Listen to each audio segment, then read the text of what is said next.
Now, I want to go to Western Australia now, where some business people are now fed up with the restrictions and rules being imposed on them by Mark McGowan's Labor government over there in the West. Andy Freeman is the boss of Sneakers and Jeans, a company behind a number of hospitality ventures, and he's been forced to stand down 70% of his staff due to uncertainty. He's written an open letter to Mark McGowan calling on the WA Premier for more clarity, saying in part that we desperately need direction, clarity, support and transparency in terms of the government's plan.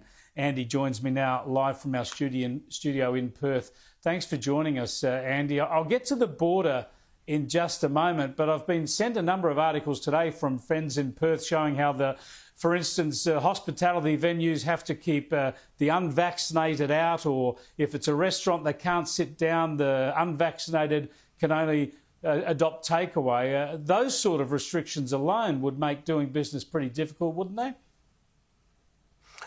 It's been pretty confusing, to say the least. Different rules for different categories in hospitality. That's all now sort of changed. It's a bit of a one rule fits all, which I think's easier in some respect. But, just before New Year's Eve, we got told it was seated only. That sort of squashed New Year's Eve for us here in WA. Two of our bars, we just couldn't be seated. They're not geared for that. So that week we're sort of a couple of $100,000 that cost us in revenue that we didn't make. And then January's just been disastrous. I think we're pointing towards February the 5th when the borders were opening, so everyone's war chests were ready, and we had a few models of business, how we could pivot and try and manage those uncharted waters. Then the 5th has become a we're not too sure when, and that's where the confusion is. We don't know what's going on. We got no financial support, no clear leadership, no guidance, no parameters around here's what we're going to do, that's when we're going to do it, because then any smart businessman can make something try to fit in amongst that. It's just very confusing. Yeah, the hard border presumably might not impact on all hospitality venues. You just want Western Australians to be able to get out and spend their money. But tell us about your thoughts on the hard border, and also that things are starting to turn. I know the polls say Mark McGowan's still sort of got the majority of support, but I noticed the West Australian newspaper has started to turn against him. People are starting to question his zero COVID mentality.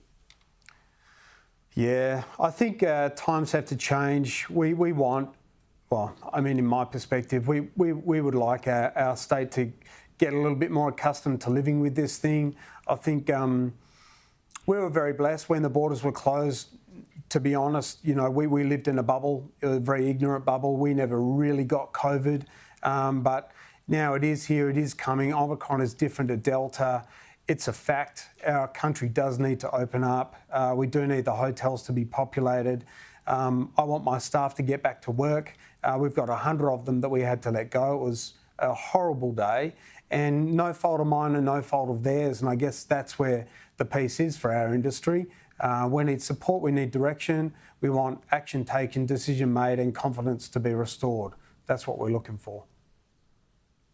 Well, good on you, Andy. Thanks for joining us. We're very much on your side. We want that border opened up and we want the restrictions lifted too, because you can never keep coronavirus out of any part of the world permanently. No.